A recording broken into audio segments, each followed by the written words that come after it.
ദൈവനാമം മഹത്വപ്പെടട്ടെ.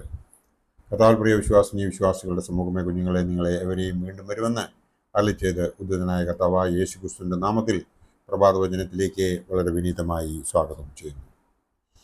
ഇന്ന് വിഷയമായി കൊണ്ടുവന്നിരിക്കുന്നത് വാങ്ങിപ്പിന് ശേഷം 4-ാം ഞായറാഴ്ച. വാങ്ങിപ്പിന് ശേഷം 4-ാം ഞായറാഴ്ച. ഈ ഞായറാഴ്ചയുടെ പ്രത്യേകത എന്ന് പറയുന്നത്, ഇപ്പോൾ ദൈവമാതാവിൻ്റെ ജനന പെരുന്നാളിൻ്റെ 8 നോയമ്പ് കൂടി നടക്കുന്ന സമയമാണ്. നാളെ അഥവാ തിങ്കളാഴ്ച ആ നോമ്പ് വീടും. നമ്മളെല്ലാവരും അവളുടെ മധ്യസ്ഥതയിൽ അഭയം പ്രാപിച്ച് അനുഗ്രഹം പ്രാപിക്കേണ്ടതാകുന്നു എന്നും ഈ അവസരത്തിൽ ഓർമ്മിപ്പിക്കട്ടെ. നാം ഇന്ന് വിശുദ്ധ കുർബാനയിൽ എവൻഗേലിയോസ് മേശയിൽ വായിച്ച് കേൾക്കുവാൻ പോകുന്നതായ വേദഭാഗം വിശുദ്ധ മർക്കോസ് എവൻഗേലിയോസ്തായുടെ സുവിശേഷം 6-ാം അധ്യായം 1 മുതൽ 6 വരെയുള്ള വേദഭാഗം ആണ്.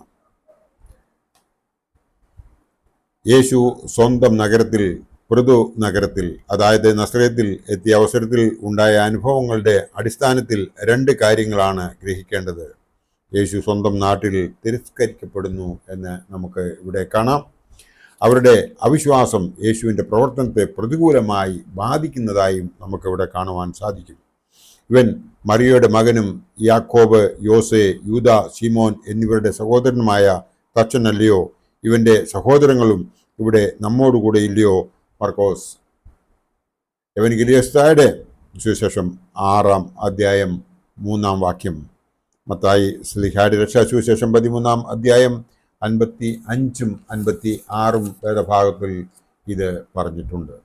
ഇവൻ യൗസേപ്പിൻ്റെ മകൻ എന്നത് ലൂക്കോസിൻ്റെ സുവിശേഷത്തിൽ കാണാവുന്നതാണ്. ലൂക്കോസ് എവൻഗേലിയോസ്തായുടെ രക്ഷാസുവിശേഷം 4-ാം അധ്യായം 22-ാം വാക്യം. ഒരു പ്രവാചകനും തൻ്റെ പൃഥുനഗരത്തിൽ സമ്മതനല്ല. ലൂക്കോസ് എവൻഗേലിയോസ്തായുടെ രക്ഷാസുവിശേഷം 4-ാം അധ്യായം 24-ാം വാക്യം.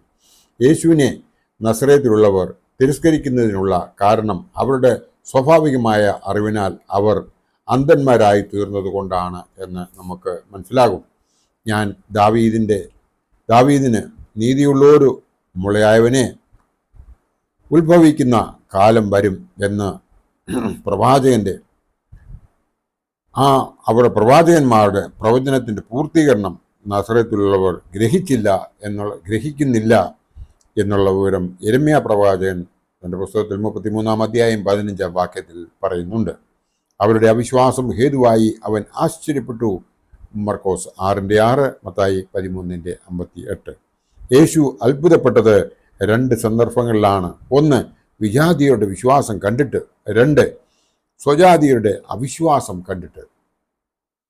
ഒരു ശതാധിപൻ തൻ്റെ പക്ഷപാതം പിടിച്ച ബാല്യക്കാരനെ സൗഖ്യമാക്കുവാൻ അപേക്ഷിക്കുന്ന സംഭവമാണ് ഒന്നാമത്തത്. മത്തായി ശ്ലീഹായുടെ രക്ഷാസുവിശേഷം 8-ാം അധ്യായം 5 മുതൽ 13 വരെയുള്ള വേദഭാഗം. ഞാൻ വന്ന് അവനെ സൗഖ്യമാക്കും എന്ന് യേശു പറഞ്ഞപ്പോൾ ശതാധിപൻ മറുപടിയായി പറയുന്നത്, നീ എൻ്റെ പുരയ്ക്കകത്ത് വരുവാൻ ഞാൻ യോഗ്യനല്ല. ഒരു വാക്ക് മാത്രം കൽപ്പിച്ചാൽ എൻ്റെ ബാല്യക്കാരന് സൗഖ്യം വരും എന്നാണ്.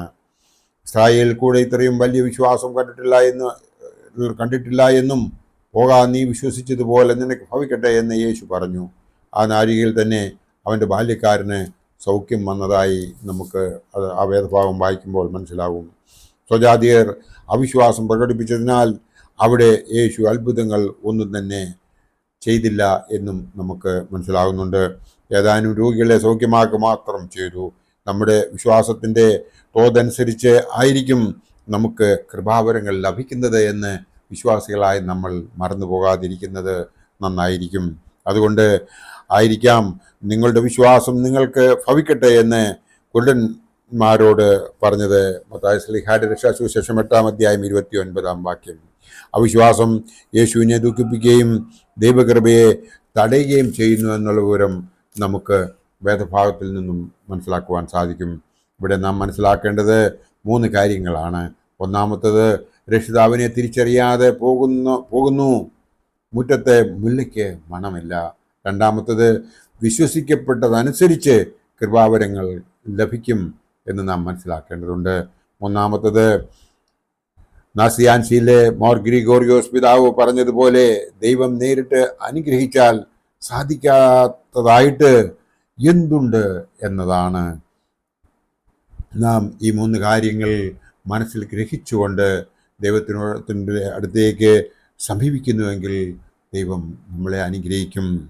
ആഴമായ വിശ്വാസത്തിലേക്ക് വളരുവാനും ദൈവാനുഗ്രഹം പ്രാപിക്കുവാനും നമ്മൾക്ക് ഇടയാകട്ടെ എന്ന് ഈ അവസരത്തിൽ പ്രാർത്ഥിച്ചുകൊണ്ട് എൻ്റെ വാക്കുകൾ ഇവിടെ ഉപസംഹരിക്കട്ടെ. ദൈവം നമ്മളെ എല്ലാവരെയും അനുഗ്രഹിക്കട്ടെ. നന്ദി, നമസ്കാരം.